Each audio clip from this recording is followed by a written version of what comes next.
everybody! So today's Friday and today is the day where I'm sharing my weekly trading recap with you guys. Now I've only taken one trade this week and unfortunately it has been a loser. It was quite a frustrating trade because it went up and it was so close to my profit target and then it dropped and it hit my stop. So unfortunately it is a loser, but I was only risking 1% of my account on the trade, so I've only lost about £4 on the trade, keeping my risk very low whilst I continue to study and develop and grow as a Forex trader. So I'm going to jump on the charts with you guys and break down the trade and just share with you an update on my account.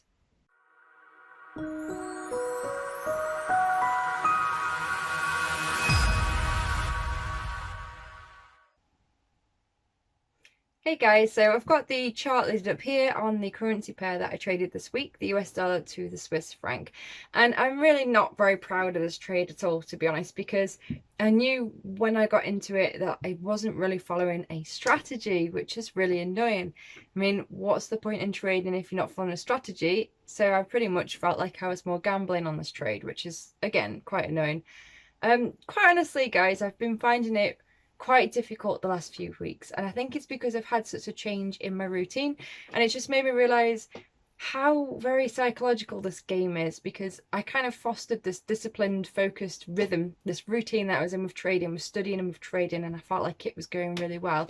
And I find that any kind of changes to my routine, so I've moved the boat and my husband's been off work, and those two factors have really thrown me off my game. And I think it's just because things like keeping the same time schedule and doing the same tasks, it helps to foster that discipline that's really needed for trading, as well as obviously making growth forwards. But of course, when something changes your routine up, it can really have an impact, and that's what I think I'm experiencing at the moment. So I'm trying to become aware of that, and I'm trying to put things in place to get back into routine and to get back on in the right direction, so that I can hopefully see some positive growth in my account. And as part of that, I'm really quite conscious now, from doing this for a few months, from doing my monthly recaps, that I really need to perfect a strategy. That is my weakness at the moment. And so from that, where I've been studying lately, I'm formulating a backtesting strategy. Backtesting my strategies, and I'm probably going to share that with a video with you guys soon, share my process and just sort of share the experience, really. So if you are interested in that, you know, drop me a comment below, let me know that you want to see that, and I'll try and remember to do that for you guys. But alongside the kind of blockages that I'm experiencing personally at the moment, I am also feeling really positive, because I have been trading live now for over 90 days and I haven't lost 90% of my account. So I'm glad to say that I'm not in that 90% bracket of traders who lose 90% of their account in the first 90 days. And that, I feel, I owe a lot to risk management. I'm really trying to keep it low on my account. I'm not really taking that many trades. Like I said, I've only taken one this week anyway, so I'm definitely not over trading. But these are factors for me that are helping me to stay alive in my account, and I do want to stay live in my account because I want to continue to get that psychological and emotional training as well as just the technicals. So anyway, I think I'm waffling on enough, guys. Let's jump into the trade from this week. So US dollar Swiss franc, I basically made my watch list at the beginning of the week, and I'm sure a lot of you have felt the same, that there's been a lot of pullback lately. Well, not even really pullback, it's like all the currency pairs that have been trending, like the Euro USD, Australian dollar USD, have kind of come to this point where I think they need a pullback on the weekly chart, but they're not quite pulling back because the bulls are still in control. So they've been ranging. So I'll show you a chart of what I mean exactly. So this is Euro USD. I'll just jump onto the daily chart, and as you can see, we've had such a strong move up on the daily chart for some time now, and I feel like we do need a pullback, but it's not quite coming down, it's more ranging. And so when I did my watch list at the beginning of the week, I thought, because I saw the potential in these strong pairs wanting to pull back, which might give strength to the US dollar, because the US dollar has been very weak. And I was looking at the US dollar to the Swiss franc because, you know, in contrast to the uptrended pairs, the Euro USD, Australian dollar USD, the US dollar Swiss franc has been in a downtrend because the US dollar has been weak. So again, let's just jump onto the daily time frame here. And you can see that it has been coming down, and I've got this yellow line drawn out, and that's a weekly trend line, and I thought that this would act as a resistance point. So when I did my watch list, I'll just zoom in here, and we can see we've had this downtrend here, and then we've come up and then we've come down again, and we've got 2 taps here on this weekly trend line. And I felt like it was making this W pattern. So you can see the blue trend lines that I've drawn out, they're actually on the 4-hourly chart, and I'll show you in a moment. But from these patterns here, this one touch here and the other touch here, I felt like that combined with the kind of needed pullback for the other uptrended pairs, that maybe we'd see a little bit of strength for the US dollar this week. So I was looking at this for a long position, bouncing off this trend line, even though in hindsight it's going against this trend, which has obviously been in a downtrend. So jumping on the 4-hourly, of course, we've got the same pattern here, but just for the 4-hourly chart of coming down here and having the 2 taps on this weekly trend line. And I guess that the best position would have been on the second tap, the second rejection of this point for a long. There would have been the best place here. But this actually took place on the 5th of August, and I was looking at this on the 10th of August, the beginning of this week. So obviously I did miss the start of that move initially. So what I ended up doing was actually drawing this trend line here of this slight uptrend. And again, from this recent high here, I drew a trend line down here. So in the morning of the 10th of August, this is the 6 o'clock closing candle for the 4-hourly chart, and it did close outside of this little trend line that I drew out. So I figured that this would be a good place for an entry. Where did I go wrong? I went wrong because this does not follow any strict plan. I've not made a plan for this. I've not got a strategy for this, and I've not tested any strategy for this. So I'm fully aware that this was, oh, let's see how it goes. It looks like it might work. You know, that mindset is unfortunately one pathway to failure, and that's what happened with this. It was more of a gamble, and I think again it's because I've lost my edge a little bit over the last few weeks, but at least I'm aware of all this and I am going to do something about it. But continuing on, just to share with you the results of this trade. So in fact, the other area that I went wrong really on this one was I didn't even wait for this 4-hourly candle at 6 o'clock to close before I took my entry. In fact, I jumped onto the 1-hour time frame and just loading that up here, the same trend line here, and we're just approaching it. And as we kind of broke above this trend line here, this was where I actually got long. So I got long around about 9147. And I can't really describe why I went long here. It was more of a case of I wanted to, so not really good at all. But it kind of closed below, slightly below that trend line, as you can see here if I zoom in, and then we've had this red candle that came down. At that point I was already in the trade, and I decided to just let the trade work out. So just jumping back, I'm going to check my notes here so I can just share with you the stop and the target. So for this trade, I was actually risking 25 pips to make 50 pips. So I was aiming for a 2-to-1 risk reward.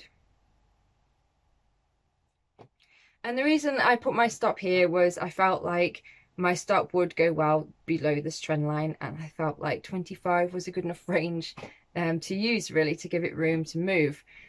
Again, I'm not completely sure why I've fallen onto the hourly chart, which isn't the time frame I should be using. As I said earlier, there's no real strong strategy here at all, so I'm a bit annoyed about this for myself, but again, part of my learning. It did go up initially. It did look pretty good, you know. It went up, and it went, I'll just work it out on this profit tool for you guys. It actually went up around about 35 pips, and it was very close to a 1.5 kind of win, which is what I used to use as a target. But of course, it didn't hit my actual hard target that I'd set the order, which was at 2, which would be 50 pips. So at this point, I thought it was looking really good, and it was very close to my target, but it didn't hit that.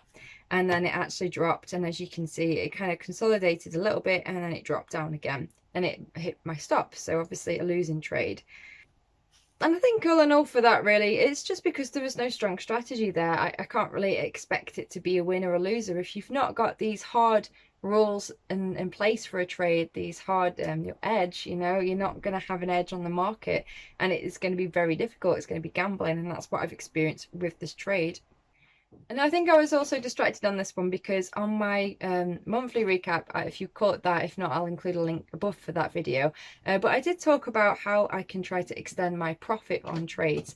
And I talked about this idea of taking 2 half-size positions. So for this trade, when I worked out based on my risk, using a position size calculator tool, it was coming out at 0.02 lot size.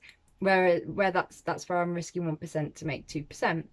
But instead of taking one 0.02 position size on this trade, I decided to take 2 0.1 position sizes on this trade. So my risk was exactly the same, but I just had 2 open positions, and I did that so that I could have one profit target set at a 2-to-1 profit loss ratio, and then if it was to hit, then I was going to let the other trade run, because the idea I had, this W pattern bouncing off this weekly trend line, I felt like it could have room to move. Again, this isn't my edge, so I didn't know why I really went with this, but that was how I decided to set my targets at the time. Naturally, they both lost anyway, so I did lose a total of 1% on the account.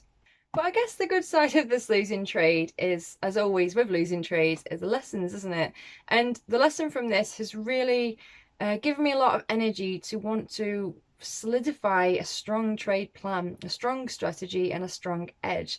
I feel like I've got my risk management down, and I know that I'm disciplined. I know that I've been lacking in my discipline lately, but I know I can still be disciplined. I need to get that back, and I'm going to do that by focusing on making the strong strategy and edge in the market. And to do that, as I mentioned before, I'm really going to kind of construct this plan for doing some back testing on some strategies that I've been studying and working with. So I do feel like, I know that some of you might be thinking, well, why are you trading live? You know, why are you wasting money? But from my perspective, I'm risking so very little on a small account, and I'm not getting charged fees or commissions for that. So this lesson has cost me £4 basically, and I'm willing to pay £4 to learn like this from the markets, because now I really want to do this backtesting strategy. And if from doing that I can backtest a large sample size, one strategy, and formulate a strong plan, then that can put me further ahead in my trading and learning journey, further ahead, closer to becoming a profitable trader, and that is my goal. So as far as I'm concerned, this is just part of my learning, and I'm just sharing it with you guys, really, to share with you how it's going. I'm just making some notes here on my trade record spreadsheet. So I've put them as 2 separate rows because there were 2 open positions, as I mentioned about trying to let a winner run, but obviously I didn't have that to think about at the time anyway. So my total for this trading experience in money was minus £4 thereabouts, and that worked out at minus 1% on the account. So I'm just putting a few notes here. I know that I went wrong on this, but I do like to just add some notes, because if I come back to this when I do my August review, I'll probably have forgotten that. So I'll just make a note in there. Corrective actions, basically sort out your woman and get your strategy right. So not the strong start to August that I was looking for, but as I mentioned earlier in the video, I do feel like we are at that strange turning point on the charts anyway. There's been a lot of strong uptrends that are now just experiencing that bit of resistance, whether that is a pullback or a slight range until they push further up. It's that unpredictable part. And I feel like it's probably better risk management for me anyway to not try to push and trade that while we are going through that phase. I don't mind just having one trade this week, and if all I've taken from that trade is motivation to improve a strategy, back test it, and get better, then that is good. That's a lesson worth paying for. And just before I sign off for this video, I will just share a very quick update on the account. So that was minus £4.39. And as you can see, I didn't actually trade this week because I had taken the week off on holiday. So probably another reason why I was quite rusty taking that trade that was a loser, because having breaks, I find anyway, having breaks from the market, especially as a beginner, it can set you back a little bit, because, well, as it's done for me, I've lost a bit of discipline and focus there, and I need to get that back. But minus £4.39 or minus % on the account. And on the monthly chart here, so I started August with £407.56, and I'm still just above £400 on the account now, even after that loss. And I know that these numbers might seem quite negative. You know, I've started with £500 and I'm in the red. You know, I'm negative. It's not really that good. But I'm actually feeling really quite encouraged still on my small account growth, a bit more lack thereof. But I'm still alive, and that's the main thing. I've read a quote that says that 90% of traders lose 90% of their account in the first 90 days of going live. And as far as I'm concerned, I went live right at the end of April. So I've had May, June and July trading live, and I've lost just under 20% of my account in total. Just under 20% of my total account. I'm not quite at 400 yet. So as far as I'm concerned, I know that these figures are negative, and in no way am I doing these videos claiming to be a great trader or anything like that. I'm just sharing what it is like realistically as a beginner Forex trader trying to grow a small account. And as far as I'm concerned, I think I'm doing okay considering the stats and the quotes that you read. My account's alive, and right now I'm trying to just keep it alive while I continue to develop, grow, learn, get better, however long it takes. I think it's worth it. I want to be one of these traders who can make money consistently and make a living from this. So hopefully one day I will get there. Anyway, if you've enjoyed this, please do drop me a like. It really means a lot. And don't forget to subscribe if you have enjoyed the content, if you're not subscribed yet. And I'll catch you on the next video. Have a great weekend, guys. Bye.